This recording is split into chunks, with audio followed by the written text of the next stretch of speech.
वज़ीर-ए-आज़म शहबाज शरीफ गजा piece board इजलास में शिरकत के लिए 18 फरवरी को वाशिंगटन जाएंगे। शहबाज शरीफ 19 फरवरी को इजलास में शिरकत करेंगे। 20 फरवरी को अमरीकी सदर ट्रंप से खुसूसी मुलाकात होगी।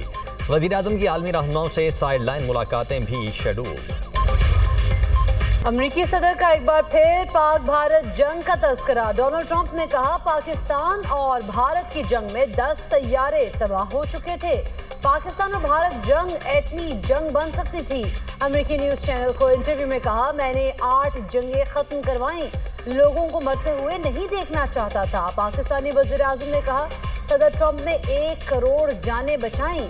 अगर टैरिफ ना होते तो पाकिस्तान और भारत जंग को रोकना मुमकिन नहीं था। अमेरिकी सदर की ईरान को एक बार फिर धमकी। कहा, मुज़ाकरात की नाकामी की सूरत में सख्त कदम उठाएंगे। अमेरिका और ईरान के दरमियान मुज़ाकरात का दूसरा दौर आइंदा हफ्ते मुतवक्के है। तेहरान इस बार संजीदगी से बातचीत कर रहा है।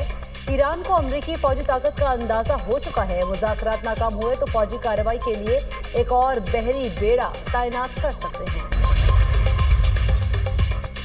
बलोचिस्तान में अमन-ओ-अमान पूरे पाकिस्तान की तरजीह है। अगर हम मजबूत हैं तो बदतरीन दुश्मन भी हमारा कुछ नहीं बिगाड़ सकता। वज़ीर आला पंजाब मरियम नवाज का FC हेडक्वार्टर्स में खिताब। कहा, फील्ड मार्शल की क़यादत में फोर्सेज ने बुनियाद मरसूस बनकर मुल्क की हिफाजत की। अफवाज पाकिस्तान ने मार के हक में भारत को धूल चटाई। वज़ीर आला पंजाब का बलोचिस्तान के लिए 10 अरब रुपए मुआवनत का ऐलान। मरियम नवाज ने कहा, दुश्मन हमारा मुल्क कमजोर करने की साजिश कर रहा है। सिक्योरिटी इदारे बहादुरी से उनके खिलाफ लड़ रहे हैं। पाकिस्तान को कमजोर करने वाला दोस्त नहीं, दुश्मन है।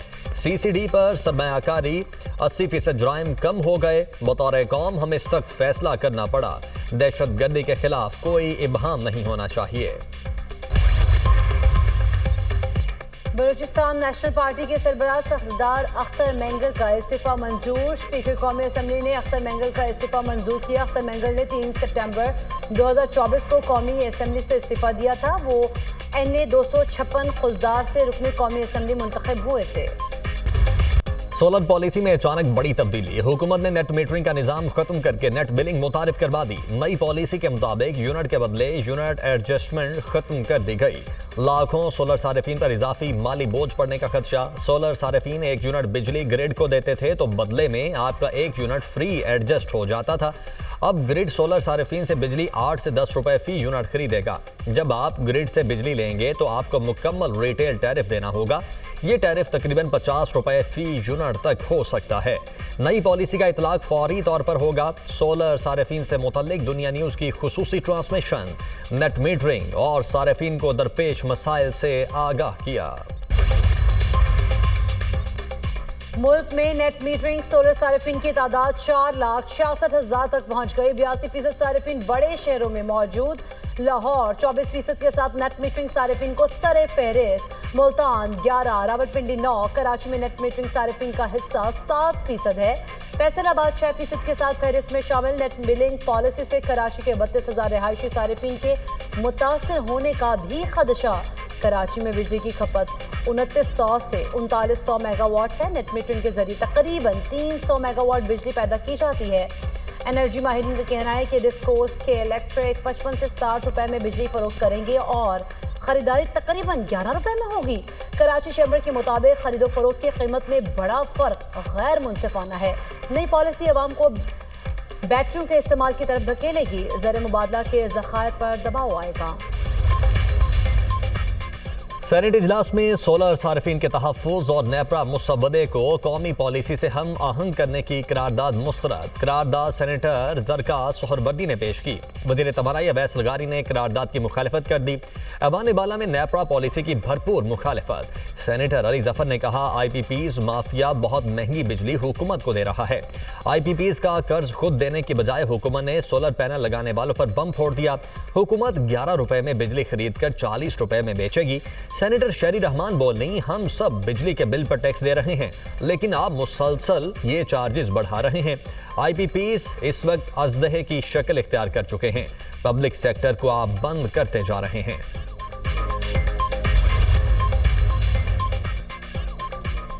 पॉलिसी नहीं, रेगुलेशन में तब्दीली आई। ऐसा किए बगैर अवाम के मफाद का तहफ़्फ़ुज़ नहीं किया जा सकता। वज़ीर तवानाई अवैस लगारी की वजाहत, सेनेट में इजहार ख्याल करते हुए कहा, जो लोग तनकीद कर रहे हैं उनको मुकम्मल सूरत हाल का इल्म नहीं। खुद 11 केवी का सोलर ग्रिड चला रहा हूँ, मुझे पता है रेगुलर करने का फायदा आम आदमी को पहुंचेगा। हमने बिजली की कीमतें संभालने की कोशिश की, नेपरा का काम भी यही है, बिजली की कीमतों में इजाफे को रोके। सारिफिन के हुकूक का तहफ़्फ़ुज़ यकीनी बनाना नेपरा की जिम्मेदारी है। बिजली के शोबे में इस्लाहात हुकूमत का इनकलाबी मंसूबा है। आलमी इदारे हुकूमत के इक़दाम की तारीफ कर रहे हैं। IPPs ने मुआहिदों पर नजरसानी करके अरबों रुपए बचाए। IPPs के बड़े बड़े सेठों पर हाथ डाला, उनसे डरे नहीं। 586 अरब रुपए का नुकसान कम करके 397 अरब रुपए पर ले आए।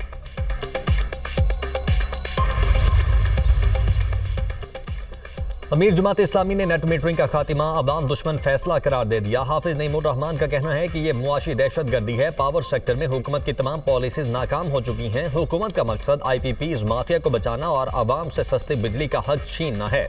उनका कहना था, अब सोलर सारिफीन अपनी पैदा करदा बिजली सस्ते दामों फरोख्त करेंगे। अपनी ज़रूरत की बिजली महंगे टैरिफ पर खरीदनी पड़ेगी। हुकूमत और नेपरा के फैसले को मुस्तरद करते हैं।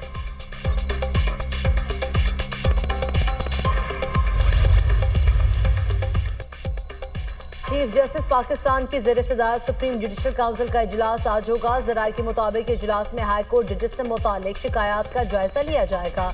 जजेस के खिलाफ 30,000 शिकायत का जायजा लिया जाएगा।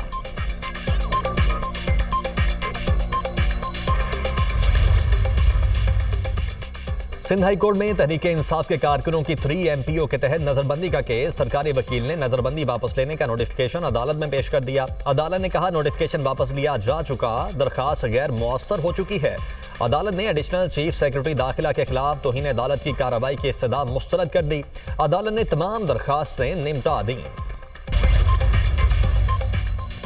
पेशावर कोर हेडक्वार्टर्स में इजलास, अस्करी और सियासी क़यादत का दहशतगर्दी के खिलाफ जंग में एक संत में चलने पर इत्तफाक। अमन और अमान की सूरत हाल पर इजलास में वज़ीर आला सुहेल आफरीदी, वज़ीर दाखिला मोहसिन नकवी को कमांडर पेशावर और दीगर अस्करी हुकाम की शिरकत। खैबर पख्तूनख्वा में मुस्तकिल अमन के क़याम के लिए मुतफ़िका पॉलिसी पर मुशावरत। वज़ीर आला के क़याम अमन के लिए मुकम्मल ताउन की यकीन दहानी। मालकन डिवीजन में सूबाई हुकूमत के नज़्म व नस्क को मॉडल के तौर पर नाफिज करने का फैसला। कामयाब मॉडल को खैबर, औरकज़ई और कुरम में मरहलावार नाफिज किया जाएगा। वज़ीर आला खैबर पख्तूनख्वा की सरबराही में खुसूसी ज़ेली कमेटी कायम करने का फैसला। कमेटी मुतासरा अजला में अस्करी कार्रवाइयों का जायजा और तरक्याती मनसूबों की निगरानी करेगी। गैर कानूनी सिम कार्ड्स, धमाका खेज मवाद और भत्ताखोरी के खिलाफ सख्त इक़दाम जारी रखने का फैसला। पेशावर में PSL मैचेस के इनेकाद का भी फैसला। वज़ीर दाखिला मोहसिन नकवी ने मीडिया से गुफ्तगू में कहा, दहशतगर्दों को शिकस्त देंगे, दहशतगर्दी के खिलाफ सब मिलकर काम कर रहे हैं, पाकिस्तान सबसे पहले है। पेशावर में सेफ सिटी मंसूबा 18 साल से इल्तिबा का शिकार। पेशावर में काम अधूरा छोड़कर दीगर अजला में सेफ सिटी प्रोजेक्ट शुरू किया गया। दहशतगर्दी और जराइम की रोकथाम के लिए बनाए जाने वाला सेफ सिटी मंसूबा मुकम्मल न किया जा सका। मुख्तलिफ मकामात पर कैमरों की तनसीब हो चुकी, तहम सिविल वर्क मुकम्मल नहीं हुआ। वज़ीर आला सुहेल आफरीदी ने 31 जनवरी तक मंसूबा मुकम्मल करने की डेडलाइन दी थी। सुप्रीम कोर्ट के हुक्म पर वकील की बानी PTI से मुलाकात। सलमान सफदर 3 घंटे तक अडियाला जेल में मौजूद रहे। मुलाकात के बाद बाहर आकर कहा, बानी PTI तक मुकम्मल रसाई दी गई, उनकी सेहत ठीक है। रिपोर्ट सुप्रीम कोर्ट में दाखिल कराने तक कुछ कहना मुनासिब नहीं। सलमान सफदर बानी PTI से मुलाकात की तहरीरी रिपोर्ट सुप्रीम कोर्ट में जमा कराएंगे। बानी PTI की बुशरा बीबी से भी मुलाकात करा दी गई। बानी और बुशरा बीबी की मुलाकात जेल कॉन्फ्रेंस रूम में कराई गई। मुलाकात का दौरानिया आधे घंटे से ज्यादा था।